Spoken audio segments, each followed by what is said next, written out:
Michael is my son. He's 28 years of age. At the very early age of 2, Michael was diagnosed with autism. He has some intellectual impairment and is non-verbal. I would like to share Michael's story to give a voice to his journey, highlight his achievements, and to reach out to parents and carers through experience and give them hope. Looking back on those early years, Michael expected everything to be on his terms.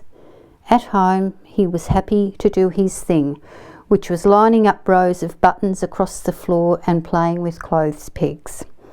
He would engage in this for hours, occasionally checking the cupboard where the dog food was kept to ensure that the tins are all facing in the same direction. Taking him out of the home was a nightmare. Entering shops, he would kick, scream and cry. If we were to take a different route to go anywhere, he would react in the same way. Communicating and trying to reason with Michael was very difficult. I took him to local playgroup at around 2.5 years of age. He was not interested in interaction with other children. He was not comfortable sitting with them for morning tea and would not join in any group activities. At around 3.5 years of age, Michael was fortunate in that he was able to attend an autism-specific facility which ran an early intervention program for kinder-aged children. Michael and I travelled 60 kilometres round trip each weekday to attend what was then a 2.5-hour program. Keeping to a routine, one-to-one, Compic and Makaton signing were gradually introduced. Michael learned how to use a few basic Compic pictures to express his needs. He learned to sign toilet. On the advice from his teachers, I had to persist with taking him to shops, even if it meant walking in, buying one item and walking out. Let him scream, ignore. This was very hard. This we did over the next few months, gradually building up the time we spent in the store. Michael began to think it was okay to go shopping. Around the age of 5, Michael started playing with Duplo, simple models. It was great to see him engage in appropriate play. From there began his passion for Lego. From age 6 to 11, Michael attended an autism-specific school and then went to a special school. All seemed to be going okay until we moved house, and at the same time the special school moved to a new venue. Michael's behaviour deteriorated and we had 2 years of hell. He became very destructive, targeting personal items of his siblings at home. He would also hit himself on the side of the face with his fist. Trying to divert him in another direction, a strategy which we often used, no longer worked. Michael struggled with eating and was underweight for his height. His sleep pattern was also very erratic. Michael took great joy in us finding the remnants of his destruction. He was looking for a reaction and for us to be upset. It was very difficult not to react. When your quilt cover has been plastered with toothpaste, your daughter's finished school project has been ripped to pieces, your clean washing is on the ground and the pegs have been thrown over the next door neighbour's yard. It became such a struggle. After consulting with medicos and having to undergo neurological and psychological testing, it was determined by them that it was a behavioural issue. Michael was referred to a paediatrician who had experience with children with autism. Her advice was that some medication be used. This had not been on our agenda, but on her advice, this we did, and Michael was placed on medication for anxiety. After 2 weeks, we could see the difference in him. Eating better, sleeping better, no longer a tormented soul looking to destroy anything that got in his way. Michael is still on medication for anxiety today. Michael continued through the special school until the age of 18. Then he attended an 18+ facility with set programs on certain days.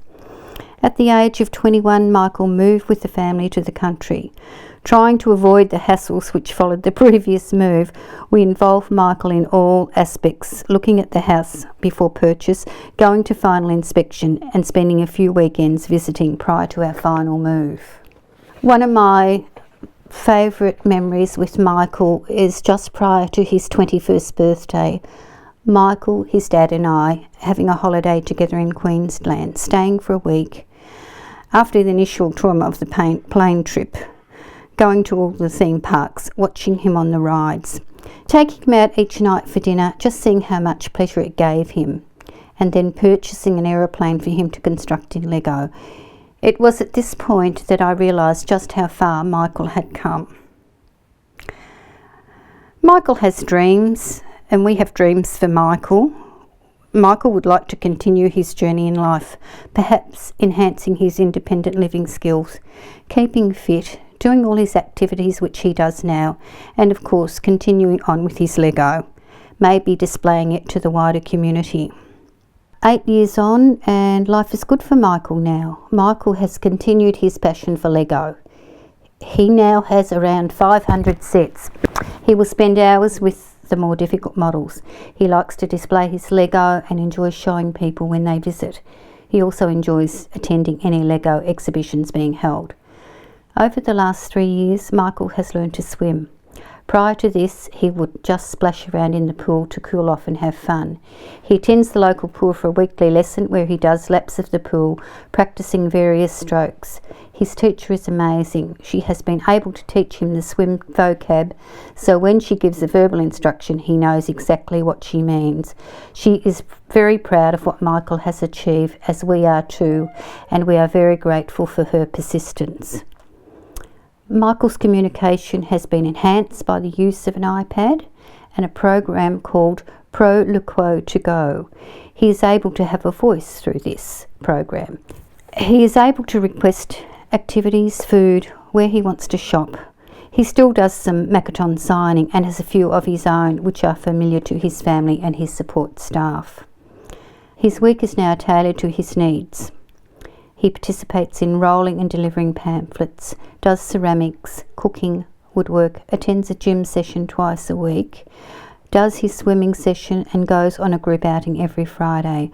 Michael also participates in horse riding with the local Riding for the Disabled. Michael's involved in a periodic packing job, packing dishwasher lemons, which he does from home. He has been doing this for approximately 9 years. There have been many ups and downs over Michael's journey. As a family, we have formed many friendships with other like families along the way, sharing our experiences, our strategies, our pleasure, our pain. With Michael's disability, there has to be compromise, but I do not believe in overcompensating because of his disability. At times this can be difficult as there is no grey area in autism. Setting boundaries is important, and unlike so-called normal siblings who adapt, it is necessary for us as parents and carers to keep reinforcing these boundaries. Michael was then, and still is, a loner, not perturbed at being around people, but prefers his own company and own space.